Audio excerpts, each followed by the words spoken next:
নমস্কার, আমি রূপেশ। চলে এসেছি কুম্ভ রাশিফল ২০২৪ নিয়ে। ২০২৪ যখন শুরু হচ্ছে তখন আপনাদের রাশির প্রথম ভাবেই গোচর করছেন আপনাদের রাশির অধিপতি স্বয়ং শনিদেব। রাশি সাপেক্ষে দ্বিতীয়ভাবে গোচর করছেন রাহুদেব।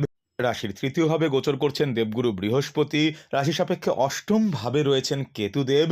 রাশির দশমে সহাবস্থানে গোচর করছেন বুধ গ্রহের সাথে শুক্রদেব এবং একাদশে গোচর করছেন রবিদেবের সাথে সহাবস্থানে মঙ্গলদেব। এর মধ্যে দেবগুরু বৃহস্পতি আপনাদের রাশি সাপেক্ষে তৃতীয় ভাবের থেকে চতুর্থ ভাবে গোচর করে যাবেন এপ্রিল মাসের পরে, অর্থাৎ মে মাসের থেকে। আর আপনাদের রাশির অধিপতি স্বয়ং শনিদেব বক্রী হয়ে যাচ্ছেন জুন মাসের একেবারে শেষের দিকে গিয়ে। আসলে ২০২৪ একটি শনি প্রভাবিত বর্ষ। ধৈর্য, সহনশীলতা, কর্মনিষ্ঠা, নিয়মানুবর্তিতা এই বছরের সাফল্যের মূল মন্ত্র হতে চলেছে। পুরনো বছরের ভুল ত্রুটিগুলি থেকে শিক্ষা অর্জন করে সামনের দিকে এগিয়ে চলার মধ্যেই কিন্তু রয়েছে এই বছরের সাফল্যের মূল চাবিকাঠি।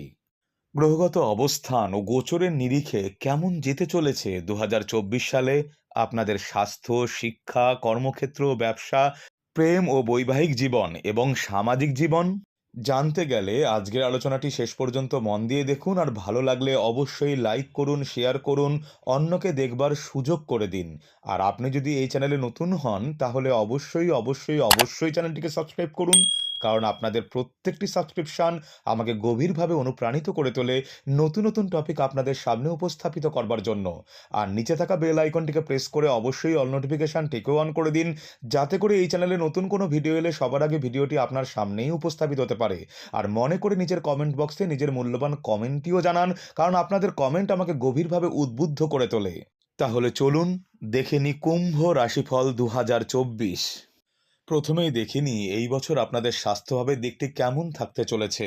সারা বছর ধরে শনিদেব আপনাদের রাশির প্রথম ভাবেই গোচর করবেন এবং রাহু আপনাদের দ্বিতীয় ভাবে ও কেতু আপনাদের অষ্টম ভাবে গোচর করবেন। ফলে আপনার নিজস্ব জন্মকুষ্ঠিতে শনিদেব যদি নিচস্থ বা শত্রু স্থানগত বা দুর্বল অথবা পীড়িত হয়ে থাকেন, তাহলে আপনাদের স্বাস্থ্যভাবের ক্ষেত্রে বিশেষ কিছু সমস্যার প্রাদুর্ভাব হতে পারে অথবা পুরনো সমস্যার প্রত্যাবর্তন হতে পারে। তাছাড়া রাহুও আপনার দ্বিতীয়ভাবে রয়েছেন এই সময়। এর ফলে মুখমণ্ডল সংক্রান্ত কিছু সমস্যার প্রাদুর্ভাব হতে পারে এই সময়।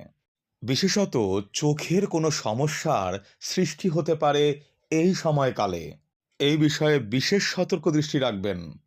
তাছাড়া হাঁটু এবং পায়ের কোনো সমস্যার প্রাদুর্ভাবও কিন্তু হতে পারে এই সময়। আর পুরনো সমস্যা ফিরে আসারও কিন্তু সম্ভাবনা রয়েছে। আবার দন্ত বিষয়ক কোনো সমস্যারও কিন্তু প্রাদুর্ভাব হতে পারে এই সময়। আবার এরই সাথে সারাটি বছর ধরে কেতু আপনাদের অষ্টম ভাবেই গোচর করবেন এবং এপ্রিল মাসের পরে, অর্থাৎ মে মাসের থেকে দেবগুরু বৃহস্পতি আপনাদের যখন চতুর্থভাবে গোচর করে যাবেন, তখন ওনার পঞ্চম দৃষ্টি পড়বে কেতুর উপর। এই সময় কোনো পরিপাকতন্ত্রীয় সমস্যার প্রাদুর্ভাব হতে পারে আপনাদের ক্ষেত্রে। এ বিষয়ে সতর্ক দৃষ্টি রেখে চলা আপনাদের কর্তব্য। উপযুক্ত খাদ্যাভ্যাস এবং সুনিয়মানুবর্তিতা আপনাদের ক্ষেত্রে এই সময় একান্তভাবে প্রয়োজন। রাস্তাঘাটে চলাচল কিংবা গাড়ি চালানোর সময়ও কিন্তু যথেষ্ট সতর্কতা অবলম্বন করা আপনাদের ক্ষেত্রে কর্তব্য। কোনো রকমের মানসিক দুশ্চিন্তা যাতে মেন্টাল ও ফিজিক্যাল স্পেসে কোনো প্রবলেম ক্রিয়েট করতে না পারে, এই বিষয়েও কিন্তু সতর্ক দৃষ্টি রেখে চলুন। এবার দেখিনি এই বছর কুম্ভ রাশির ছাত্রছাত্রীদের শিক্ষাভাবের দিকটি কেমন থাকতে চলেছে। সারাটি বছর ধরেই আপনাদের রাশির অধিপতি স্বয়ং শনিদেব আপনাদের রাশির উপরেই গোচর করছেন। ফলে এই বছর উপযুক্ত দায়িত্ব, কর্তব্যবোধ, অধ্যবসায় এবং নিষ্ঠার সাথে স্টাডিজ করলে যে আশানুরূপ ফল লাভ হবেই তা কিন্তু বলা যেতে পারে। এছাড়া এই বছর কেতু আপনাদের অষ্টমভাবে গোচর করছেন। বছরের প্রথম দিকে দেবগুরু বৃহস্পতির দৃষ্টি আপনাদের নবম ভাবের উপর পড়ছে, যা আপনাদের উচ্চ বিদ্যার পথকে প্রশস্ত করে তুলবে। এছাড়া এপ্রিল মাসের পরে বৃহস্পতি দেব যখন আপনাদের রাশি সাপেক্ষে চতুর্থভাবে গোচর করে যাবেন, তখন ওনার পঞ্চম দৃষ্টি গিয়ে পড়বে আপনাদের অষ্টম ভাবের উপর, যেখানে অলরেডি কেতু গোচর করছেন। আবার বছরের দ্বিতীয়ার্ধে গিয়ে একদম জুন মাসের শেষের থেকে শনিদেব বক্রী হয়ে আপনাদের প্রথম ভাবের পাশাপাশি দ্বাদশ ভাবকেও কানেক্ট করবেন। ফলে গবেষণায় রত ছাত্রছাত্রীদের জন্য কিন্তু এই সময়টি অত্যন্ত আদর্শ হতে চলেছে।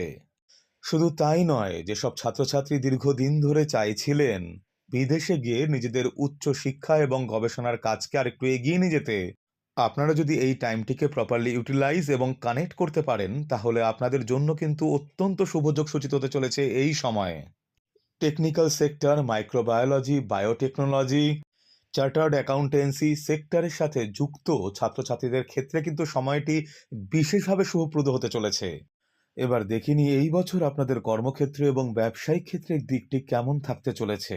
বছরটি আপনাদের ব্যবসা এবং কর্মক্ষেত্রের দিক থেকে অত্যন্ত তাৎপর্যপূর্ণ। সারা বছর শনিদেব আপনাদের রাশির অধিপতি হয়ে আপনাদের রাশির প্রথম ভাবেই গোচর করছেন।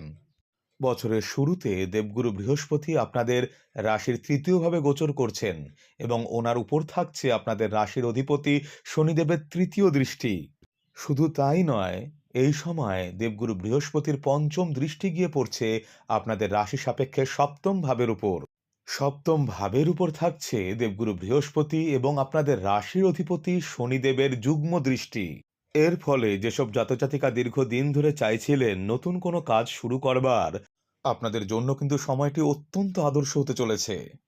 তবে একটি কথা এখানে বিশেষভাবে স্মরণীয় যে কর্মক্ষেত্রে অন্যান্য কলিগদের সাথে এবং ঊর্ধ্বতন কর্তৃপক্ষের সাথে কথা বলার সময় যথেষ্ট সাবধানতা অবলম্বন করে আপনাকে কথা বলতে হবে। অন্যথায় ছোটখাটো বাকবিতণ্ডা থেকে শুরু করে বৃহত্তর সমস্যা আপনার কর্মক্ষেত্রে কিন্তু বৃহত্তর প্রবলেমের সূত্রপাত করতে পারে। এই বিষয়ে সতর্ক দৃষ্টি রেখে চলা আপনার একান্ত কর্তব্য হতে চলেছে। প্রবল আত্মপ্রত্যয়ের সাথে কর্মক্ষেত্রে এই সময় আপনি অগ্রসর হতে সমর্থ হবেন। এপ্রিলের পর থেকে অর্থাৎ মে মাসের থেকে দেবগুরু বৃহস্পতি যখন আপনাদের রাশির সাপেক্ষে চতুর্থভাবে গোচর করে যাবেন, তখন ওনার নবম দৃষ্টি পড়বে আপনাদের দ্বাদশ ভাবের উপর। একই সাথে বছরের দ্বিতীয়ার্ধে গিয়ে অর্থাৎ জুন মাসের একেবারে শেষে আপনাদের রাশির অধিপতি শনিদেব যখন বক্রী হয়ে যাবেন, তখন প্রথম ভাবের পাশাপাশি উনি দ্বাদশ ভাবকেও কানেক্ট করবেন। এর ফলে টেকনিক্যাল ও অন্যান্য সেক্টরে কর্মরত যেসব জাতজাতিকা দীর্ঘদিন ধরে চাইছিলেন কর্মসূত্রে বিদেশে গিয়ে নিজেদের ক্যারিয়ার অপরচুনিটিকে আরেকটু এক্সপ্যান্ড করতে, আপনাদের জন্য কিন্তু এই সময়টি অত্যন্তভাবে শুভযোগ সূচিত করতে চলেছে। টাইমটিকে প্রপারলি ইউটিলাইজ এবং কানেক্ট করতে পারলে অবশ্যই আপনাদের জন্য সময়টি বিশেষভাবে শুভপ্রদ হতে চলেছে। এছাড়া শিক্ষাবিদ, আইন বিশেষজ্ঞ, চার্টার্ড অ্যাকাউন্ট্যান্টস এবং রিসার্চ অ্যান্ড ডেভেলপমেন্ট সেক্টরের সাথে যুক্ত জাতক জাতিকাদের জন্যও কিন্তু সময়টি বিশেষভাবে আদর্শ হতে চলেছে। তাছাড়া banking sector, microbiology, biotechnology, technical সেক্টরের সাথে যুক্ত জাতক জাতিকাদের ক্ষেত্রেও কিন্তু সময়টি বিশেষভাবে আদর্শ।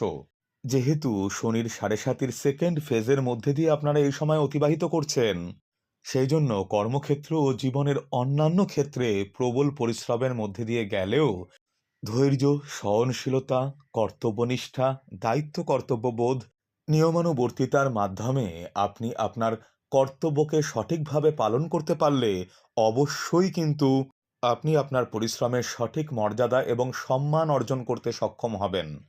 অবশ্যই আপনার নিজস্ব জন্মকুষ্ঠিতে শনিদেব এবং দেবগুরু বৃহস্পতির পজিশনাল ডিগনিটি ঠিক কেমন রয়েছে, রাহু কেতুর পজিশনাল স্ট্রেংথ কেমন রয়েছে, ওনাদের ডিসপোজিটরের পজিশন ঠিক কেমন রয়েছে, এছাড়াও অন্যান্য গ্রহগত এবং নাক্ষত্রিক কানেকশন আপনার নিজস্ব জন্মকুষ্ঠিতে ঠিক কেমন সৃষ্টি হয়েছে, সর্বোপরি আপনার এই সময় জন্মকুষ্ঠী অনুসারে ঠিক কী মহাদশা, অন্তর্দশা, প্রত্যন্তর দশা, প্রাণদশা কিংবা সূক্ষ্ম দশা চলছে, এই সব কিছু বিচার বিশ্লেষণের মাধ্যমেই কিন্তু বলা যেতে পারে আপনার নিজস্ব জন্মকুষ্ঠী অনুসারে আপনার জীবনের উপর প্রকৃত প্রভাব। অবশ্যই আপনার যাকে পছন্দ এরকম কোনো অ্যাস্ট্রোলজারের সাথে আপনার নিজস্ব জন্মকুষ্ঠীটিকে নিয়ে আলোচনা করুন এবং ওনার মাধ্যমে আপনার জন্মকুষ্ঠীর বিচার বিশ্লেষণ করিয়ে জানার চেষ্টা করুন কি করে আপনার নিজের জীবনে আপনার নিজস্ব জন্মকুষ্ঠী অনুসারে বেটারমেন্টকে প্রকৃতপক্ষে কি করে কানেক্ট করা সম্ভব। আর যেসব জাতজাতিকা ব্যবসায়িক ক্ষেত্রে যুক্ত রয়েছেন, আপনাদের ক্ষেত্রেও কিন্তু বছরটি অত্যন্ত তাৎপর্যমণ্ডিত এবং গুরুত্বপূর্ণ হতে চলেছে। সমগ্র বছর ধরে দ্বিতীয়ভাবে রাহুর উপস্থিতি আপনাদের বাককুশলতা বৃদ্ধিপ্রাপ্ত করলেও একটি কথা বিশেষভাবে স্মরণীয়, ব্যবসায়িক ক্ষেত্রে অপর ব্যক্তিদের সাথে কথা বলার সময় যথেষ্ট সাবধানতা অবলম্বন করেই কথা বলা আপনার কর্তব্য। অন্যথায় পরবর্তী ক্ষেত্রে এর থেকেই কিন্তু বৃহত্তর প্রবলেম অ্যারাইজ করতে পারে। এ বিষয়ে সতর্ক নজর রেখে চলুন। লোহা, তেল ও তৈলজাত দ্রব্য, খনিজ দ্রব্য, আমদানি রপ্তানি ক্ষেত্র ইত্যাদি সেক্টরের সাথে যুক্ত জাতজাতিকাদের ক্ষেত্রে কিন্তু বছরটি বিশেষভাবে তাৎপর্যমণ্ডিত হতে চলেছে। ব্যবসায়িক ক্ষেত্রে আয় ইনকামের যোগের বৃদ্ধিপ্রাপ্ত হওয়ার যেমন সম্ভাবনা থাকছে, তেমনইভাবে পুরনো ব্যবসার বৈদেশিক প্রসারের পাশাপাশি নতুন ব্যবসায়িক পত্তনেরও কিন্তু বিশেষ যোগ সূচিত করতে চলেছে এই বছর আপনাদের ক্ষেত্রে। আর যারা স্বনিযুক্তি পেশায় যুক্ত রয়েছেন, আপনাদের ক্ষেত্রে কাজের প্রেশার বৃদ্ধি পেলেও আত্মপ্রত্যয়, কর্মকুশলতা, ধৈর্য, সহনশীলতা, অধ্যবসায়, কর্মনিষ্ঠার মাধ্যমে নিজের কর্মক্ষেত্রে সামনের দিকে অগ্রসর হতে পারলে অবশ্যই আপনি আপনার পরিশ্রম এবং কাজের সঠিক মর্যাদা এবং সম্মান অর্জন করতে সক্ষম হবেন।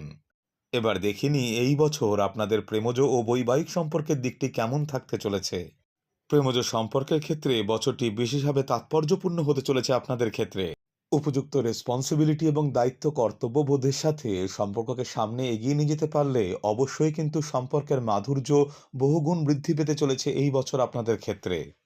সম্পর্কের মধ্যে ছোটখাটো বাকবিতণ্ডা যেন কখনোই বড়সড় প্রবলেম অ্যারাইজ করতে না পারে, এদিকে সতর্ক দৃষ্টি রেখে চলা কিন্তু আপনাদের প্রেমজ সম্পর্কের ক্ষেত্রে একান্ত কর্তব্য হতে চলেছে। যারা বিবাহের প্রচেষ্টা করছিলেন, বছরের শুরুর দিকে কিন্তু বিয়ের যোগও রয়েছে আপনাদের ক্ষেত্রে। আর যারা বৈবাহিক সম্পর্কে আছেন, আপনাদের ক্ষেত্রেও কিন্তু বছরটি বিশেষভাবে তাৎপর্যপূর্ণ। কোনোভাবেই যাতে আত্ম অহংকার এবং ইগো আপনাদের সম্পর্কের মধ্যে প্রশ্রয় না পায়, এ বিষয়ে কিন্তু সতর্ক দৃষ্টি রেখে চলুন। ছোটখাটো সমস্যা যাতে কখনোই বৃহত্তর রূপ ধারণ করতে না পারে, এ বিষয়ে সতর্ক দৃষ্টি রেখে চলাও কিন্তু আপনাদের একান্ত কর্তব্য হতে চলেছে। আশা করি আজকের আলোচনা আপনাদের ভালো লেগেছে। খুব শিগগিরই ফিরে আসছি এই চ্যানেলে আপনাদেরই কাছে নতুন কোনো ইন্টারেস্টিং টপিক নিয়ে। আপনাদের জীবনের সুখ সমৃদ্ধি কামনা করে আজকের আলোচনা তবে এখানেই শেষ করলাম। ভালো থাকুন, সুস্থ থাকুন। ধন্যবাদ।